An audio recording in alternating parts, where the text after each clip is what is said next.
Good morning, ladies and gentlemen. It is early May as I bring to you this next reading from the English language Qur'an. And we continue on with Al-Kahf, which is the cave, and also Surah 18. And we start today at verse 62. So when they had passed further on beyond that fixed place, Musa, or Moses, said to his boy servant, "Bring us our morning meal.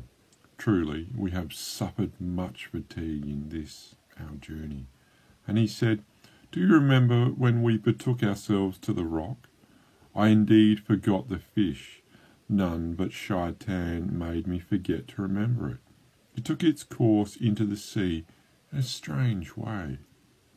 Musa said, "That is what we have been seeking."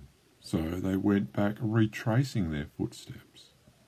Then they found one of our slaves, on whom we had bestowed mercy from us, and whom we had taught knowledge from us. Musa said to him, Al-Kahf, "May I follow you so that you teach me something of that knowledge, guidance, and true path, which you have been taught by Allah?" He, Al-Kahf, said, "Verily, you will not be able to have patience with me." "And how can you have patience about a thing which you know not?"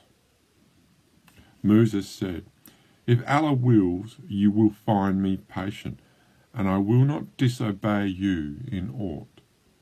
He, Al-Kahf, said, "Then, if you follow me, ask me not about anything till I myself mention of it to you." So they both proceeded till, when they embarked the ship, he, Al-Kahf, scuttled it. Musa said, "Have you scuttled it in order to drown its people? Verily, you have committed a thing imra, a munkar, an evil, bad, dreadful thing." He, Al-Kahf, said, "Did I not tell you that you would not be able to have patience with me?" Musa said, "Call me not to account for what I forgot, and be not hard upon me for my affair with you." Then they both proceeded till they met a boy, and he, Al-Kahf, killed him. Moses said, "Have you killed an innocent person who had killed none? Verily, you have committed a thing, nukra, a great munkar, prohibited, evil, dreadful thing." Al-Kahf said, "Did I not tell you that you can have no patience with me?"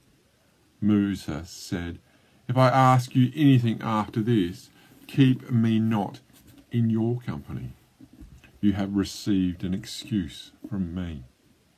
Then they both proceeded till when they came to the people of a town. They asked them for food, but they refused to entertain them. Then they found therein a wall about to collapse, and Al-Kahf set it up straight.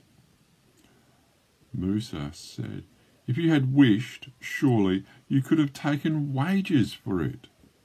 Al-Kahf said, "This is the parting between me and you. I will tell you the interpretation of those things over which you are unable to hold patience. As for the ship, it belonged to masakin, who are needy people, working in the sea. So I wish to make a defective damage in it, as there was a king behind them who seized every ship by force. And as for the boy, his parents were believers, and we feared lest he should oppress them by rebellion and disbelief. So we intended that their Lord should change him for them for one better in righteousness and nearer to mercy. And as for the wall, it belonged to 2 orphan boys in the town, and there was under it a treasure belonging to them, and their father was a righteous man, and your Lord intended that they should attain their age of full strength and take out their treasure as a mercy from your Lord. And I did them not of my own accord. That is the interpretation of those things over which you could not hold patience. And they ask you about Dur-Karnain. Say, I shall recite to you something of his story. Verily, we established him in the earth, and we gave him the means of everything.